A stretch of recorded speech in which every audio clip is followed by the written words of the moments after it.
చాలా హడావుడిగా ఈ వీడియో చేస్తున్నాను. కొంచెం అటు ఇటుగా ఉన్నా సరే క్షమించండి. చాలా పనులు ఉన్నాయి, ఆపుకొని చేస్తున్నా. ఇది ఎలిమినేషన్కి సంబంధించిన వీడియో. ఈ వారం హౌస్లో నుంచి ఎవరు ఎలిమినేట్ అవుతున్నారని చెప్పి షాక్, మామూలు షాక్ కాదు, దిమ్మ తిరిగి బొమ్మ కనిపించే షాక్. ఇంకోటి చెప్తాను, స్కిప్ చేయకుండా చూడండి. ఎందుకు స్కిప్ చేయకుండా చూడమని చెప్తున్నానంటే, ఇది స్ట్రైట్గా నేమ్ చెప్తే అయిపోయిన ఎలిమినేషన్ కాదు, అయిపోయే ఎలిమినేషన్ కాదు. షాకులు, ట్విస్టులు ఉన్నాయి. సో దయచేసి ఎంతసేపు ఉండదు, 10 నిమిషాలు ఓపిక్గా వినండి. ఏం కాదు, ఏంటే మీకు తెలుస్తుంది ఏంటన్నది. మీరు స్కిప్ చేసిన తర్వాత మళ్ళీ అర్థం కాకపోతే మళ్ళీ అర్థం కాలేనట్టు ఉంటుంది. సో స్కిప్ చేయకుండా వినండి, క్లియర్గా నీట్గా చెప్తాను ఏం జరుగుతుంది ఏంటి అని చెప్పి. దానికన్నా ముందు మీరు ఫస్ట్ లైక్ కొట్టండి. లైక్ కొట్టకుండా ఏం చేస్తారంటే, లోపలికి వెళ్ళిన తర్వాత పేరు తెలుస్తుంది. తెలియగానే కొంతమంది ఆనందపడి వెళ్ళిపోతున్నారు, కొంతమంది ఆవేదన కూడా వదిలేస్తున్నారు. అంతేగాని వీడు ఒకడు ఉన్నాడు పాప, వాడికి లైక్ కొడదాము, వాడికి కష్టపడి గొంతు దించుకొని వాడికి ఏమన్నా సరే చెప్తున్నాడు, వాడికి అక్కడ బెల్లి సింబల్ పెట్టారు, గుళ్ళో గంట కొట్టినట్టు అంత గంట అంత ఇదిగా కొడదాము. అమ్మో కంపారిజన్ బాగాలేదు, కానీ ఆ గంట ఏదో టంగను ఒకసారి అనిపిద్దాము, సబ్స్క్రైబ్ చేసుకుందాం లేదు. సో ఫస్ట్ మీరు లైక్ కొట్టండి, సబ్స్క్రైబ్ చేసుకోండి. కొత్తగా చూసేవాళ్ళు ఈ ఛానల్లో అన్నీ ఉంటాయి. నెక్స్ట్ ఇంక మొదలెట్టేద్దాం. హాయ్ ఫ్రెండ్స్, నా పేరు Anand, welcome to top news. ఈ వారం ఎలిమినేషను స్ట్రైట్ ఫార్వర్డ్ ఎలిమినేషన్ కాదు, ఓట్ల ప్రకారమే జరిగిద్ది. ఓట్ల ప్రకారం ఎలిమినేషన్ వరకు వెళ్తారు. దాని తర్వాత స్ట్రైట్ ఫార్వర్డ్గా ఎందుకు జరగదు అంటానంటే, హౌస్లో చాలా పవర్స్ ఉన్నాయి. ఒకళ్ళకి ఎలిమినేషన్ నుంచి కాపాడే పవర్ ఉంది, ఇంకొకళ్ళ దగ్గర పవర్ ఉంది. ఆ పవర్స్ ఏంటన్నది కూడా తెలియదు. అదే పవర్ అస్త్ర.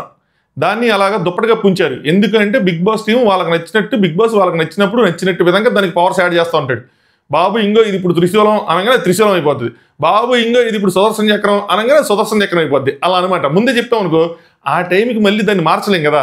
అందుకోసం చెప్పి ఇక్కడ నిన్న ఒక రూమర్ వచ్చింది. ఏంటి అంటే, మాధురి గారి దగ్గర ఏదైతే ఎలిమినేషన్ నుంచి సేవ్ చేసే పవర్ ఉందో దాన్ని చాలా చాకిచక్యంగా ఆవిడేదో అరుస్తున్నారని, గొడవలు పడుతున్నారని. అది తప్పు కాదు, అది రైటే, చాలా రైటు. అదేదో రీజన్లు చెప్పి పుచ్చుక్కని లాగేసుకున్నారంట. దానికి ఒక రీజన్ ఉంది. ఎందుకు లాగేసుకున్నారంటే, ఈసారి బాటంలో ఉన్నది అల్లా టప్ప కంటెస్టెంట్లు కాదు, మనం ఊహించిన కంటెస్టెంట్ ఒక ఆయన ఉన్నారు, ఊహించిన వాళ్ళు ఒక ఆయన ఉన్నారు. సో ఇంతకీ బాటమ్ 2లో ఉన్న ఇద్దరు ఎవరంటే, ఒకళ్ళు భరణి గారు రైట్, రెండోది రాము గారు. మనం ఈ రెండు గెస్ చేసుకున్నాం. ఇంతకీ వీళ్ళిద్దరిలో ఎవర్రా ఓట్స్ ప్రకారం లిస్ట్లో ఉన్నారు అంటే, భరణి గారు లిస్ట్లో ఉన్నారు. భరణి పైన రాము ఉన్నాడు. ఇద్దరికి ఓట్స్ డిఫరెన్స్ చాలా తక్కువ ఉంది. ఇంకేముంది, భరణి గారు వెళ్ళిపోతారు అంతే కదంటే కాదు. అందుకోసమే ముందంతా ఆ పవర్ స్టోన్స్ గురించి చెప్పుకుంటూ వచ్చింది నేను. ఆ స్టోన్స్, ఆ చక్రాలు ఎందుకు చెప్పుకుంటూ వచ్చాను. సో దాటికి కొన్ని పవర్స్ ఉన్నాయి. లేదంటే స్ట్రైట్ ఫార్వర్డ్గా భరణి యూఆర్ ఎవిక్టెడ్ అనగానే అక్కడ వాళ్ళ షాక్, ఇక్కడ మన షాక్ వెనకాల బ్యాక్గ్రౌండ్లో కుటుంబం, అన్నగారి కుటుంబం అని వచ్చేది. నేను సింపుల్గా పెట్టాను కదా తమ్నెయిల్లోనే, భరణి బాబాయ్ బాయ్ బాయ్ అని చెప్పి. ఎందుకు పెట్టానండి, ఇప్పుడు ఏమైందంటే, బిగ్ బాస్ టీము ఇది అయిపోయిన తర్వాత వీళ్ళిద్దరిని డేంజర్ జోన్కి పంపించిన తర్వాత ఏం ప్లాన్ చేస్తారంటే, ఫస్ట్ ఇదైతే కన్ఫర్మ్ 99% ఇదే. దీని తర్వాత ఏం ప్లాన్ చేస్తున్నారంటే, వాళ్ళిద్దరిని ఆ యాక్టివిటీ జోన్కి పంపించి, డేంజర్ జోన్కి పంపించిన తర్వాత ఇమాన్యుల్ని అడుగుతారంట, బాబు నీ పవర్ అస్త్రాకి ఎలిమినేషన్ ఆపే ఇది ఉంది, ఎలిమినేషన్ ఆపేది కదా, ఒక్కరిని సేవ్ చేసే రైట్ ఉంది. అదే మన ఎవిక్షన్ షీల్డ్ ఎలా ఉంటుందో సేమ్ అంతే పవర్. అలా ఏదో ఇస్తారంట. ఇచ్చి నువ్వు ఎవరిని సేవ్ చేయాలనుకుంటున్నావు, ఏంటి ఇస్తారంట అంటున్నావు అంటే, షూటింగ్ జరుగుతుంది, ఇది ప్రాసెస్. షూటింగ్ అయ్యేప్పటికీ అది వస్తుంది, బట్ ప్రాసెస్ ఇది. అప్పుడు ఇమ్మాన్యుయల్ ఎవరిని సేవ్ చేస్తాడు అన్న దాని మీద ఉంటుంది. ఒకవేళ ఇమ్మాన్యుయల్ గనక ఎవరిని సేవ్ చేయకపోతే భరణి బాబాయ్ బాయ్ బాయ్ టైటిల్కి న్యాయం చేకూరుస్తుంది. ఒకవేళ ఇమ్మాన్యుయల్ గనక రాముని సేవ్ చేస్తే మళ్ళీ భరణి బాబాయ్ బాయ్ బాయ్ అనే టైటిల్కి సార్థకత చేకూరుద్ది. Now here comes the twist. ట్విస్ట్లో ట్విస్ట్ ఇది ఇంకా ట్విస్ట్ ఏంటంటే, ఒకవేళ ఇమ్మాన్యుయల్ మరి భరణి గారిని సేవ్ చేస్తే అప్పుడు నో ఎలిమినేషన్ బ్రో అంటే, ఇక్కడ ఒక డైలమా ఉంది. మనకి ఇప్పటి వరకు చాలాసార్లు ఏం చేశారంటే, ఎవిక్షన్ షీల్డ్ యూస్ చేసినప్పుడు ఎవరైతే లీస్ట్గా ఓట్స్ వచ్చారో వాళ్ళకి గనక యూస్ చేస్తే ఆ వారం ఎలిమినేషన్ ఆగిపోయింది. లాస్ట్ ఇయర్ అవినాష్ అన్న, టేస్టీ తేజ ఇద్దరు ఉన్నారు. నబీల్ దగ్గర ఎవిక్షన్ షీల్డ్ ఉంది. నబీల్ చాలా తెలివిగా దాన్ని అవినాష్ మీద యూస్ చేస్తాడు. అవినాష్ బాటంలో ఉంటాడు, ఎలిమినేట్ అయిపోవాల్సినాడు. అవినాష్ సేవ్ అయిపోతాడు, టెస్ట్ తీసి సేవ్ అయిపోతాడు. ఇలాగే చాలా సీజన్ జరిగింది. సీజన్ 7లో కూడా ఇలాగే జరిగింది. కానీ ఇక్కడ ఇంకొక సీజన్ ఉంది, దారుణమైన సీజన్. అదేంటి అంటే, అమ్మా తలుచుకుంటేనే భయం వేస్తూ ఉంటుంది. సీజన్ 6 దాంట్లో ఏదేదో చేశారు అంటారు, అసలు మామూలుగా ఉండదు. సో అక్కడ సినారియో ఎలా ఎగ్జిక్యూట్ చేశారంటే, ఫైమా రాజు ఉంటారు, మీకు బాగా గుర్తుంటే. ఫైమా దగ్గర ఎవిక్షన్ షీల్డ్ ఉంటుంది, గుర్తుందా మీకు? మూటలు మోస్తారు కావిళ్ళతో. లాస్ట్లో రేవంత్ ఆయన పేరేంది, శ్రీహాను మావా అని చెప్పి పడిపోతారు. ఫైమాకి ఎవరు వెయిట్ లేరు. ఫైమా గెలుచుకుని ఎవిక్షన్ షీల్డ్. ఫైమా గెలుచుకున్న తర్వాత అక్కడ నాగార్జున గారు యూజ్ చేసుకుంటామంటే యూజ్ చేసుకుంటామన్నది తన మీద తను యూజ్ చేసుకునేది. తన మీద తన ఎవిక్షన్ షీల్డ్ యూజ్ చేసుకున్న తర్వాత ఏమైందంటే ఫైమా అక్కడ ప్రింట్ చేస్తారు. ఎలిమినేషన్ ఎవరంటే ఫైమా ఫోటోను నేమ్ ఏదో ప్రింట్ అవుతుంది ఆ ప్రింటర్లోంచి. ఫైమా యూఆర్ సేవ్డ్ అంటారు, బాగానే ఉంది. పక్కన తర్వాత రాజ్ యూఆర్ ఎలిమినేటెడ్ అంటారు. అదేంది అదే ఆవిడెవరో లిస్ట్లో వచ్చిన ఆవిడ సేవ్ అయితే ఆవిడకన్నా పైన నుండి నేను ఎలిమినేట్ అవడం ఏంటి, ఇది ఎంత అన్ఫెయిర్ అని చెప్పి ఆ రోజు దీనికోసం ఎవరైనా ధర్నా చేశారంటే ఎవరు చేయలే. ఏమో బొంగులు రాజే కదా అనుకున్నారు. ఎవరైతే ఏంటి ఎవరో ఒకరు ఎలిమినేట్ అయ్యారని అనుకున్నారు అంతే. ఊపు లేదు ఆ రోజు. ఆ ఊపు ఎక్కడి నుంచి స్టార్ట్ అవ్వాలి, అది స్టార్ట్ అవ్వాలా. స్టార్ట్ అవ్వబడికి ఇంకా ఆ ఊపులో ఊపికి వెళ్ళిపోయాడు. అది అన్యాయం అని మాత్రం ఎవరు అడగలేకపోయాం అంతే. సో రాజ్ ఆ వారం అలా ఎలిమినేట్ అయ్యాడు. అది అన్ఫెయిర్ ఎవిక్షన్ అనమాట. అంటే తనకన్నా ఎక్కువ ఓట్లు వచ్చినా కూడా తనని ఎవిక్ట్ చేసేసారు. ఇప్పుడు ఆ సినారియో కూడా ఇక్కడ ఉంది. సో ఇప్పుడు దీన్ని ఎలా డిఫైన్ చేస్తారు బిగ్ బాస్ టీమ్ అన్నది చాలా ఇంపార్టెంట్. రాము మీద అంటే ఇప్పుడు ఇమాన్యుల్ గనక బర్నీ గారి మీద యూజ్ చేస్తే ఇద్దరు సేవ్ అని చెప్పి కూర్చోబెడతారా, లేదు బర్నీ గారి మీద యూజ్ చేస్తే ఇమాన్యుల్కి ముందే చెప్తారా నువ్వు ఎవరి మీద యూజ్ చేస్తే పక్కన వాళ్ళు ఎలిమినేట్ అయిపోతారు. ఆ రోజు ఫైమాకి అలాగే చెప్పారు. ఫైమాకి సేమ్ ఇలాగే చెప్పారు. సింపుల్ అటు ఇటు ఆక్ ఈజ్ పాక్ ఈజ్ ఆక్ అని చెప్పారు. కానీ బట్ అదే చెప్పారు, నువ్వు ఎవరికి వాడితే వాళ్ళు సేవ్ అవుతారు, పక్కన వాళ్ళు ఎలిమినేట్ అయిపోతారు అని నీ చేతిలోనే ఉందని చెప్పి. సేమ్ అలాగే ఇప్పుడు ఇమాన్యుల్ చేతిలో పెడతారు. నువ్వు ఎవరికి వాడితే వాళ్ళు సేవ్ అవుతారు, ఎవరికి వాడకపోతే వాళ్ళు ఎలిమినేట్ అయిపోతారు. అలాగే నువ్వు ఎవరికి వాడకపోతే ఇద్దరికి వాడకపోతే ఓట్స్ ప్రకారం ఎలిమినేట్ అయిపోతారు అన్న విధంగా చెప్తారు. దానికి ఇమాన్యుల్ ఏం చేస్తాడు అన్నది ఇక్కడ థియరీ. ఇది ఇప్పుడు ఎందుకు పెట్టారు ఇదంతా అంటే నిన్నే బర్నీ బాబాయ్ ఏమంటారంటే బర్నీ గారు ఇమాన్యుల్ అడుగుతారు, ఒకవేళ నేను క్లిష్ట పరిస్థితుల్లో ఉంటే 1 సెకండ్ ఎవరు ఒకవేళ నేను క్లిష్ట పరిస్థితుల్లో ఉంటే ఒక నిమిషం మా వైఫ్ కాల్ చేస్తుంది, సారీ ఎక్కడున్నా. బర్నీ గారు అడుగుతారన్నమాట ఇమాన్యుల్ని, ఒకవేళ ఏదైనా అటు ఇటు అయ్యి నేను కనుక అసలు ఇక నన్ను ఎవరు ఒక డేంజరస్ సిచ్యువేషన్లో ఉంటే నువ్వు నాకు హెల్ప్ చేస్తావా అని అడిగారంట. డైరెక్ట్గా కాకుండా ఇండైరెక్ట్గా తిను వాళ్ళ మదర్కి అదే మమ్మీకి చెప్తూ ఉంటాడు, ఎవరికి సంజన గారికి చెప్తూ ఉంటాడు. వీళ్ళు ఏమనుకుంటారు ఎంత దూరం ఆలోచించాడు రా, ఈయన 11th 12th వీక్ పవర్ అస్త్ర కోసం ఆలోచించాడు, 11th 12th వీక్ దాకా ఆలోచించాడు, దారుణం ఇది, నాకు ఫీజు ఎగిరిపోయింది అంటాడు ఇమాన్యుల్.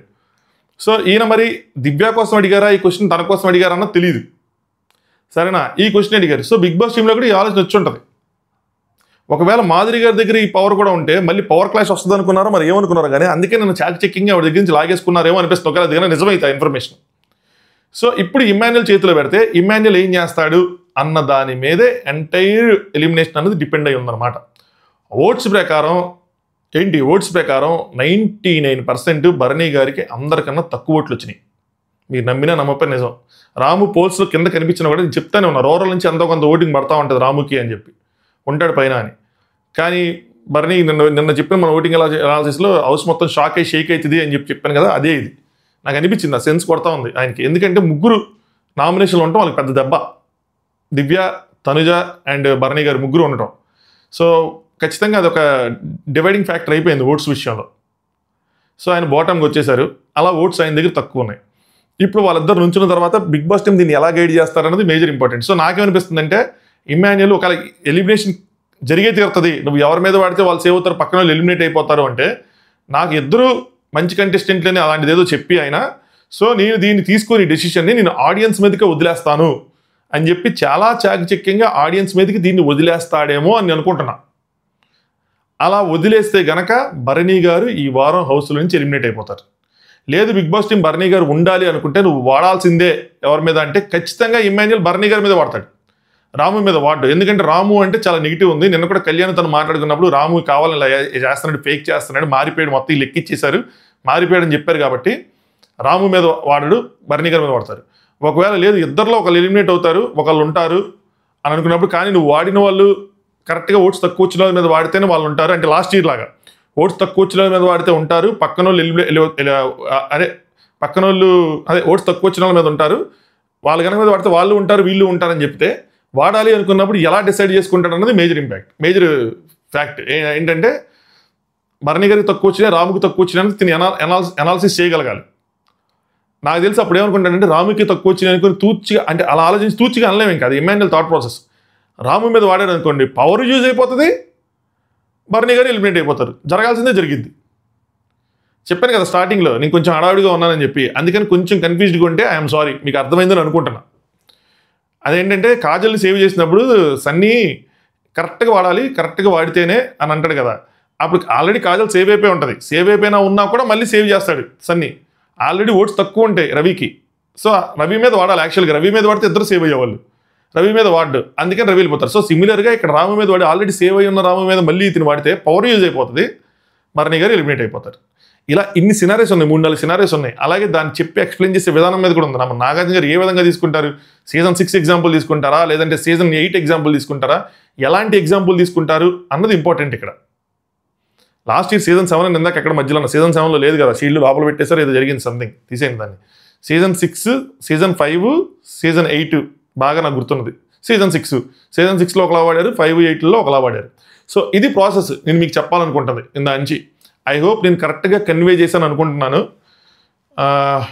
అంతే, ప్రోమో వచ్చింది అన్నట్టుగా నేను అసలు ఏం చూడాల, నీది ఒక్క అప్డేట్ తెలుసుకున్నాను, మీకు ఇది పాస్ ఆన్ చేశాను. మళ్ళీ మనం ఏదైనా నాకు కుదిరితే ఒక ప్రోమో గురించి ఎక్కడైనా ఇలా మొబైల్లో ఏదైనా మామూలుగా మాట్లాడుకుందాం. లేదు అంటే కనుక నైట్ ఎపిసోడ్ రివ్యూతో మళ్ళీ కలుసుకుందాం. ఇన్స్టాగ్రామ్లో యాక్టివ్గా ఉంటాను మ్యాక్సిమం. సో ఇన్స్టాగ్రామ్ మీకు కింద డిస్క్రిప్షన్లో ఉంటుంది, ఫాలో అవ్వండి. ఏమైనా అప్డేట్స్ వస్తూ ఉంటే అక్కడ పోస్ట్ చేస్తాను. దివాళీ ఈవెంట్ ఈరోజు జరుగుతుంది కదా, ఈరోజు షూట్ జరుగుతుంది, రేపు వస్తుంది. ఐపరాజీ గారు వస్తున్నారు ఈవెంట్కి. నెక్స్ట్ లెవెల్ రాసుకున్నారంట. ఇమ్మాన్యుయల్ ఫ్యాన్స్ ఎవరైతే ఉన్నారో ఊపిరి పీల్చుకోండి, గట్టిగా ఉండబోతుంది ఇమ్మాన్యుయల్కి, మామూలు రోస్టింగ్ కాదు. కరెక్ట్గా రాశారు, నాకు 2-3 లైన్లు కూడా తెలుసుగా నేను చెప్పా. బాగుంది, మంచి ఇన్పుట్స్ వెళ్తున్నాయి ఇమ్మాన్యుయల్కి, అది మాత్రం మీరు ఊపిరి పీల్చుకోవచ్చు. రీతుకు కూడా సో స్పెషల్ ఫోకస్ ఉంది వీళ్ళ మీద. సో ఇది ఎలిమినేషన్ అప్డేట్ సంగతి. ఇప్పుడు మీ ఒపీనియన్స్ని కామెంట్ చేయండి. కొత్తగా చూసే వాళ్ళు సబ్స్క్రైబ్ చేసుకోండి, సబ్స్క్రైబ్ కొట్టండి అయ్యా. దాని తర్వాత లైకులు కొట్టండి అయ్యా. గొంతించుకొని చెప్తున్నది కొట్టండి అయ్యా. అంటే మా కోసం చెప్తున్నానండి, but still anyway thanks for watching top views.